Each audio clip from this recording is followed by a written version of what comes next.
Pendeta Yakub Sulistyo. Guys, kali ini saya membuat video yang saya beri judul Kristen selalu kalah tetapi ngotot. Nah, siapa yang selalu kalah dan siapa yang ngotot? Dalam masalah apa kok selalu kalah tetapi ngotot? Nah, yang saya maksud dalam judul ini adalah pendeta-pendeta Kristen yang jika berdiskusi atau untuk bahasa yang lebih serunya adalah berdebat, khususnya perdebatan masalah ketuhanan, saya menilai pendeta-pendeta Kristen tidak pernah menang alias kalah bin knockout atau KO dalam istilah tinju jika berdiskusi atau berdebat dengan teolog Islam. Namun anehnya tetap ngotot dan tidak berani mengakui kesalahannya. Dan dalam pandangan saya, hal ini sebetulnya sangat memalukan. Sebetulnya, hal itu bukan dikarenakan pendeta-pendeta Kristen itu bodoh, sama sekali tidak. Melainkan karena mengungkapkan kebenaran dari terjemahan kitab yang tidak benar. Nah, kawan semuanya, sudah terbukti bahwa dalam perdebatan ataupun diskusi yang namanya oten, orang-orang Kristen, itu jarang sekali bisa menang, bukan jarang lagi, bahkan dalam sejarah belum ada yang bisa menang melawan kaum muslimin. Kenapa? Karena mereka mengandalkan kitab terjemahan, sedangkan orang Islam mengandalkan kitab asli. Yaitu dari terjemahan Yayasan Lembaga Alkitab Indonesia yang menerjemahkan nama diri Tuhan yang disembah oleh bangsa Yahudi dan sesembahannya para nabi yang bernama Yahweh telah diterjemahkan menjadi 4, yaitu 2 sebutan dan 2 nama, yaitu Tuhan huruf besar semua dan Allah huruf besar semua di kitab perjanjian lama, dan Tuhan hanya T-nya saja yang huruf besar, dan Allah hanya A-nya saja yang huruf besar dalam perjanjian baru. Contohnya yang pertama, nama Yahweh diterjemahkan menjadi Tuhan huruf kapital semuanya, di mana kata Tuhan, menurut Kamus Besar Bahasa Indonesia, itu bukan nama, melainkan sebutan, karena tidak ada Tuhan bernama Tuhan. Di dalam kitab Yesayahu atau Yesaya 42 ayat yang ke-8, yang dalam bahasa aslinya, yaitu bahasa Ibrani, berbunyi, Ani Yahweh Husmi, Ukodil Akhir Lo Aten Utilatilap Silim, yang seharusnya berbunyi, Aku Yahweh, itu namaku, dan aku tidak akan memberikan kemuliaanku kepada yang lain dan pujianku kepada patung. Namun oleh Yayasan Lembaga Alkitab Indonesia diterjemahkan, Aku ini Tuhan huruf besar semuanya, itulah namaku, aku tidak akan memberikan kemuliaanku kepada yang lain atau kemasyhuranku kepada patung. Di ayat tersebut, Yayasan Lembaga Alkitab Indonesia telah mengganti nama Yahweh yang adalah proper name diubah menjadi sebutan, yaitu Tuhan huruf kapital semua.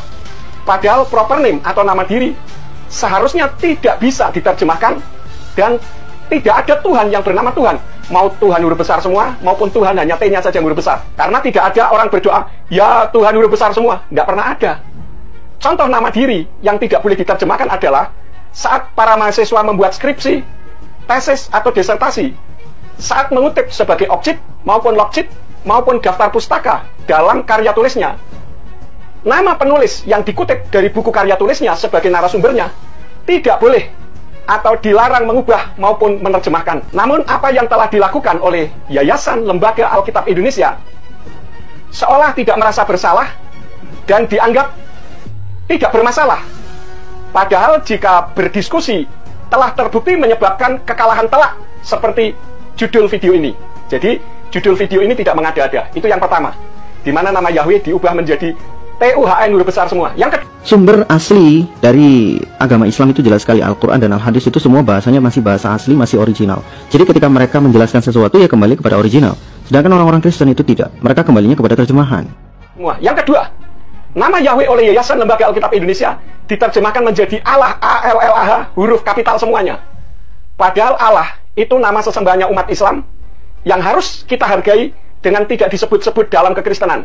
Nah, ini kejujuran yang paling jujur dari seorang pendeta Yakobus. Dia mengatakan, ya Allah itu nama, bukan sebuah gelar. Jadi pada dasarnya, apa yang pernah saya jelaskan di masa lalu tentang penyolongan, pencurian nama Allah dari umat Islam, yang kemudian dipakai oleh orang Kristen, dimasukkan ke dalam kitab mereka, adalah salah satu trik mereka untuk memurtadkan umat Islam, adalah sebuah fakta sejarah yang tidak bisa dipungkiri lagi. Fakta.